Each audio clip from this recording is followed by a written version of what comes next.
सर्वप्रथम माँ सरस्वती के श्री चरणों में नमन करते हुए आप सभी का इस नए वीडियो में स्वागत करती हूँ।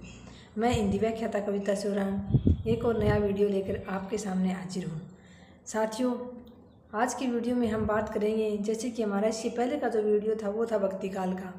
भक्तिकाल के जो प्रमुख कवि थे मैंने उनके नाम आपको बताए थे साथियों, और मैंने मुख्य जो सारे कवि थे उनके नाम बता दिए थे। उसके बाद मैंने कहा था कि इसको हम 4 भागों में बांटते हैं, उप भागों में बांटते हैं 4 में साथियों, जिसमें एक तो आती है निर्गुण ज्ञानाश्रयी शाखा और एक आती है निर्गुण प्रेम मार्गी शाखा।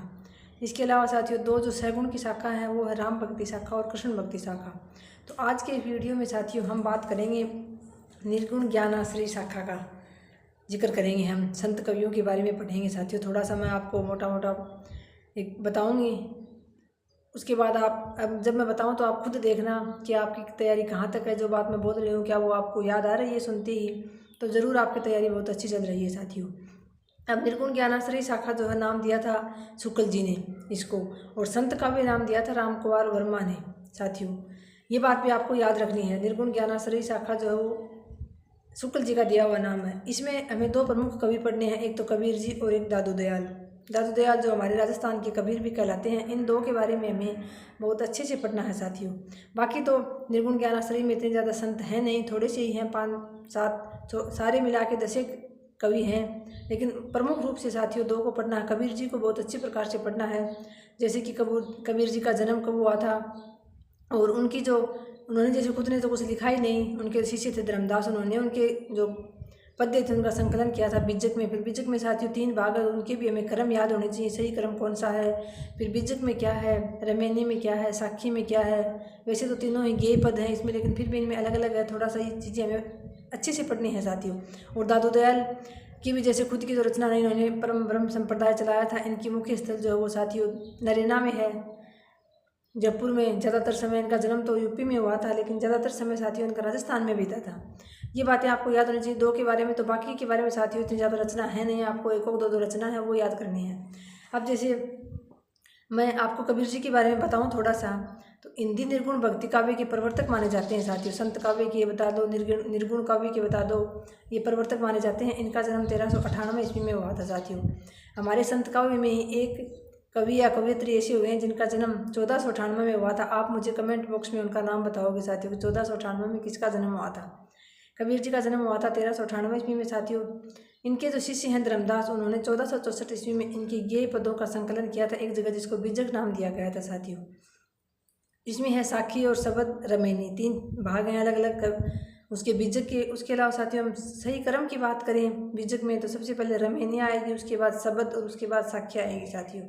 फिर कबीर जी की भाषा के बारे में कहा जाता है कि इनकी भाषा सदुकड़ी थी, तो इनकी भाषा को सदुकड़ी यानी साधुओं की भाषा तो कहा था साथियों शुक्ल जी ने। और जो श्याम सुंदर दास हैं हमारे लेखक, उन्होंने कहा था इनकी भाषा को पंचमेल खिचड़ी। ये बात भी आपको याद रखनी है। इसके अलावा साथियों कबीर जी प्रथम व्यंग्यकार माने जाते हैं, और हजारी प्रसाद द्विवेदी ने इनको भाषा का तानाशाह या फिर वाणी का डिक्टेटर कहा था साथियों। हजारी जी का कहना था कि ये अपनी भाषा को अपने अकॉर्डिंग प्रयोग कर लेते थे, अपने अनुसार भाषा को ये प्रयोग करते थे, भाषा का जैसा चाहे वैसे भाषा से कहलवा सकते थे। तो इनको वाणी का डिक्टेटर भी साथियों तानाशाह को कहते हैं। हिंदी में बात करें तो भाषा का तानाशाह हजारी प्रसाद द्विवेदी ने कहा था साथियों। ये प्रश्न इंपॉर्टेंट है, ये पूछा जाता है कई बार। फिर दूसरे हैं जैसे साथियों हम कबीर जी के बारे में थोड़ा सा और पढ़ेंगे, थोड़ा सा और बताऊंगे आपको, लेकिन पहले दादू दयाल के बारे में मैंने थोड़े से शॉर्ट नोट्स बनाए हैं, उसमें बता दूं आपको। दादू दयाल को राजस्थान का कबीर कहा जाता है साथियों। इन्होंने दादू पंथ या परम ब्रह्म संप्रदाय चलाया था। इनकी प्रधान पीठ साथियों नरेना जयपुर में है, और इनके पदों का संकलन एक तो क्या था साथियों अरडेवाणी के नाम से, जो संत दास और जगन्नाथ दास ने किया था, और अंगवधु के नाम से साथियों रज्जब जी ने किया था। रज्जब जी भी दादू दयाल के शिष्य थे, और संत दास जगन्नाथ दास दादू दयाल के साथियों वैसे तो 152 शिष्य माने जाते हैं, लेकिन 52 प्रमुख स्तंभ माने जाते हैं। तो 52 तो इनके मुख्य शिष्य थे, उसमें से संत दास जगन्नाथ दास रज्जब जी ये सारे हैं साथियों। जैसे रदा साथियों फिर दादू दयाल जो है इनकी मुलाकात हुई थी फतेहपुर सीकरी में अकबर से। ये बात भी आपको याद रखनी है। इनकी भाषा जो है साथियों ढूंढाड़ी मानी जाती है, जिसमें राजस्थानी भाषा का और ब्रज भाषा का भी कुछ मिश्रण था, लेकिन अलग से इनकी भाषा जो जयपुर के आसपास रहते थे तो जयपुर की जो भाषा थी ढूंढाड़ी, वही इनके पदों की भाषा मानी जाती है। इसके अलावा साथियों और प्रमुख कवियों की बात करें जैसे सुंदरदास हैं, जिसके बारे में मैंने आपसे प्रश्न भी पूछा था कम्युनिटी में। सुंदरदास जी हैं, वो हमें याद रखने हैं। सुंदरदास जी भी साथियों दादू दयाल के ही शिष्य थे और बहुत अधिक पढ़े लिखे उस समय के प्रख्यात विद्वान थे। इनकी जो भाषा थी वो साथियों परिष्कृत ब्रज भाषा थी। उनकी दो प्रमुख रचनाएं आती हैं, ज्ञान समुंदर और सुंदर विलास, ये याद रखनी है आपको। फिर साथियों एक रजबदास जी हैं जो आजीवन दूल्हे के वेश में रहे थे। इनकी जो साथियों रचना है वो अंग वधू है। इसमें इन्होंने दादू दयाल के ही पदों का संकलन किया था। तो आपको याद रखना है साथियों, रजबदास आजीवन दूल्हे के वेश में रहे थे साथियों। उन्होंने शादी नहीं की थी, अपने गुरु दादू दयाल के कहने पर, मना करने पर इन्होंने शादी नहीं की थी। तो आपको याद रखना है अंग वधू। वधू क्या होता है साथियों? दुल्हन होती है। तो आपको ऐसे जोड़ के याद रखना है। मैंने तो ऐसे जोड़ के याद रखा था कि रजब जी आजीवन दूल्हे के वेश में लेके आए, दूल्हे के वेश में रहे थे, वो वधू लेके नहीं आए थे। तो इनकी रचना याद हो जाएगी आपको और ये भी याद हो जाएगा कि आजीवन दूल्हे के वेश में रहने वाले संत कौन थे। फिर साथियों आपको एक मलुकदास याद करने हैं और एक धर्मदास याद करने हैं साथियों। मलुकदास का तो वो दोहा प्रसिद्ध है आलसियों के बारे में, वो आपको याद रखना है। धर्मदास की भी साथियों कुछ रचनाएं हैं। जैसे धर्मदास ने मुख्य रूप से तो जो धर्मदास कबीर जी के साथियों शिष्य थे, उनकी रचनाओं का इन्होंने संकलन किया था। इसके अलावा साथियों आपको गुरु नानक जिन्होंने सिख धर्म चलाया था, वो भी साथियों संत काव्य में आते हैं। उनकी रचनाएं भी आपको याद करनी है। अब साथियों मैं आपको बताऊंगी थोड़ा सा प्रमुख बातें कुछ और नोट्स में से देख के। और साथियों मैंने कैमरा स्टैंड मंगाया है और एक कहीं से वाइट बोर्ड मिल जाएगा तो साथियों मैं कोई ला देगा तो उसकी भी कोशिश कर रही हूँ, लेकिन कम से कम कैमरा स्टैंड आ जाएगा। तो उसके बाद साथियों मैं आपको पुराने पेपर हैं या फिर नोट्स में से देखकर कुछ मुख्य बातें मैं आपके लिए पढ़ाई से संबंधित छोटे छोटे वीडियो बनाया करूँगी साथियों। और अगर बोर्ड मिल जाता तो फिर मैं आपको उस पर थोड़ा बहुत समझा कर भी पढ़ा दूँगी साथियों। अब हम बात करें साथियों निर्गुण ज्ञानाश्रय काव्य धारा की, तो सर्वप्रथम तो भक्तिकाल को 4 काव्य धाराओं में साथियों शुक्ल जी ने बांटा था। और जैसे कि संत काव्य के प्रवर्तक साथियों कबीरदास जी माने जाते हैं। इसके बाद हम मुख्य रूप से देखें साथियों तो हम संत मंत के दार्शनिक आधार याद करने हैं आपको कि कबीर जी ने कहाँ से किस शाखा से क्या लिया था साथियों।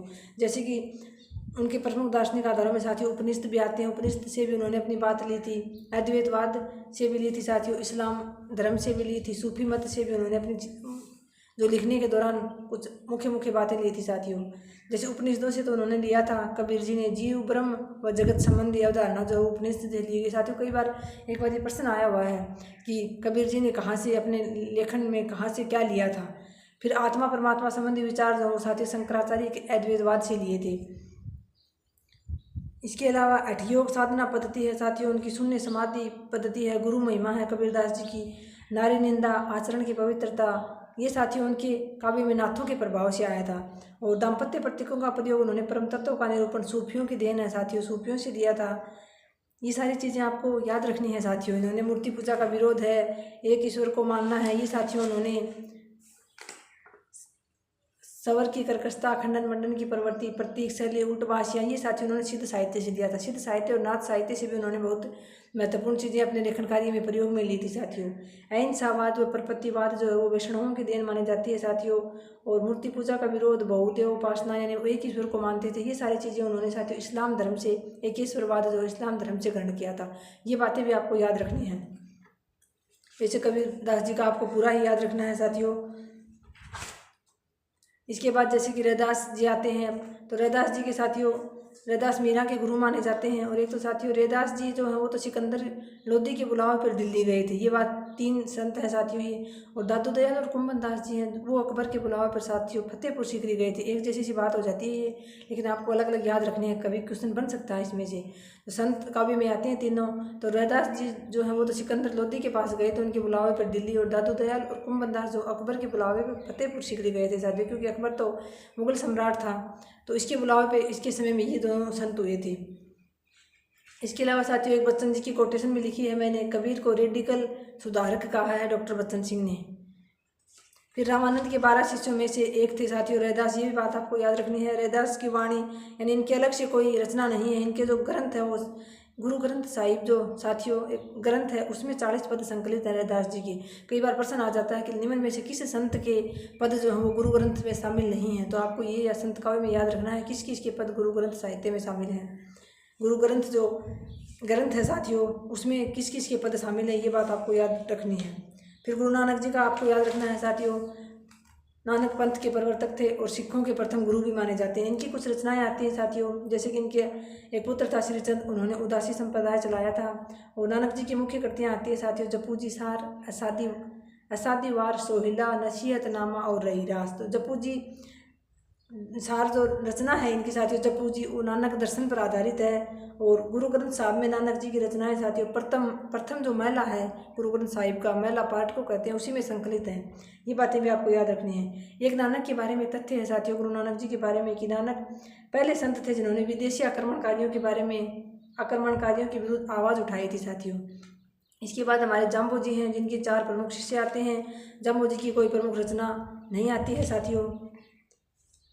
और उसके बाद हरिदास निरंजनी जी हैं साथियों, जिन्होंने निरंजनी संप्रदाय चलाया था। इनकी कुछ रचनाएं हैं जैसे अष्टपदी, ब्रह्मस्तुति, पूजा जोग, समाधि जोग। उसके बाद मैंने दादू दयाल के बारे में आपको बता ही दिया साथियों।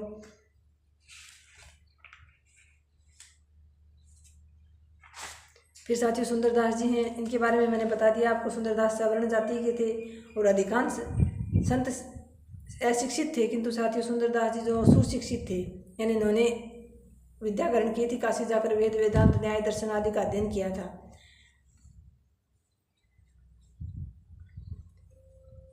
सुंदरदास जी की भाषा जो साथियों मंजी हुई ब्रज भाषा मानी जाती है, यानी उन्होंने परिष्कृत ब्रज भाषा का प्रयोग किया था। बाकी के संतों ने ज़्यादातर सदोकड़ी भाषा का प्रयोग किया था। इनकी रचना मैंने आपको 2 बताई दी थी साथियों। और एक सुंदरदास के बारे में तथ्य है कि ये श्रृंगार रस के घोर विरोधी थे साथियों। फिर रजबदास जी हैं साथियों, तो इनकी एक रचना आती है अंगवधू, एक सबंगी इनकी अन्य रचना और मानी जाती है। फिर संत साहित्य में साथियों एक लालदास जी हैं, जिन्होंने लाल पंथ चलाया था। मलुकदास हैं साथियों, दीर्घजीवी संत थे। राजस्थान से मलुकदास जी का राजस्थान से कोई संबंध नहीं था।